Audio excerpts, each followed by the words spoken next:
আদেও ভোর হয়েছে নাকি এখনো রাত আছে সেটা কিন্তু এই প্রথমটা দেখে তোমরা বুঝতে পারবে না। তবে আমি বলে দিই এটা ভোর হয়ে গেছে, আর আমি এত ভোরে কেন উঠেছি সেটাও আমি ভিডিওতে বলে দেব।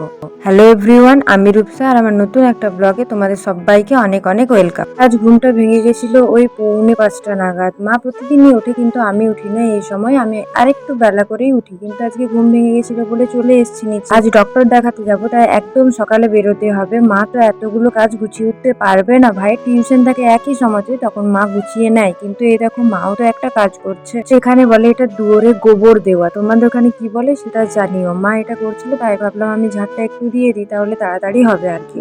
ঝাড়ু দেওয়ার পর আমাদের সেই ঝাঁটাটা বাসি হয়ে যায় বলে, সেই জন্য একটু ধুয়ে দিতে হয়। সব জায়গাতে একই নিয়ম তো হয় না, আমাদের এখানে ধুয়ে দিতে হয়। আর এই ভোরবেলা কিন্তু আমার উঠে বেশ ভালো লাগছিল, আমি তাই ভেবেছি এবার থেকে এরকম ভোরেই আমি ঘুম থেকে উঠবো। এই ওয়েদারটা আমার প্রচন্ড প্রচন্ড পরিমাণে ভালো লেগেছিল। আর কিছু কাজ ছিল না, মা বললো বাকিটা মা নিজেই করে নেবে। ওই কাজটাও মা বলেছিল আমি করে নেবো, কিন্তু আমিই করে দিলাম, যেহেতু এত সকাল উঠে গেছি। ওপরটা গোছাতে এতটা সময় আমার আর লাগতো না, ওই জন্য নিচে একটু বাগিয়ে দিলাম। বিছানাটা পরিষ্কার করে সমস্ত উপরটা ঝাড় দিয়ে আমি রেডি হচ্ছিলাম, কারণ আমরা এরপর বেরোবো।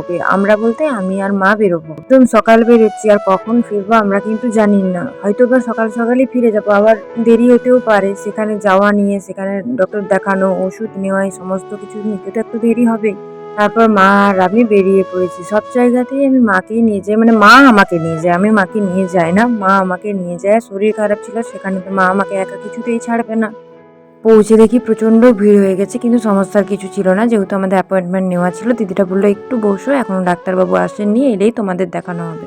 এখানে আমি একটু ভিডিও করছিলাম আর মাকেও দেখাচ্ছিলাম। মা বলছে আমি এরকম অবস্থায় আছি, আমাকে দেখিয়ে দিচ্ছিস? তার জন্য আমি হাসাহাসি করি। ডক্টর দেখানো, ওষুধ নেওয়া সমস্ত কিছু কমপ্লিট। এখন এই যে আমি একটু ছোলা ভাটোরের দোকান দেখতে পেয়ে মাকে বলছি মা আমাকে একটু কিনে দাও, বাড়িতে যেয়ে খাবো আর কি।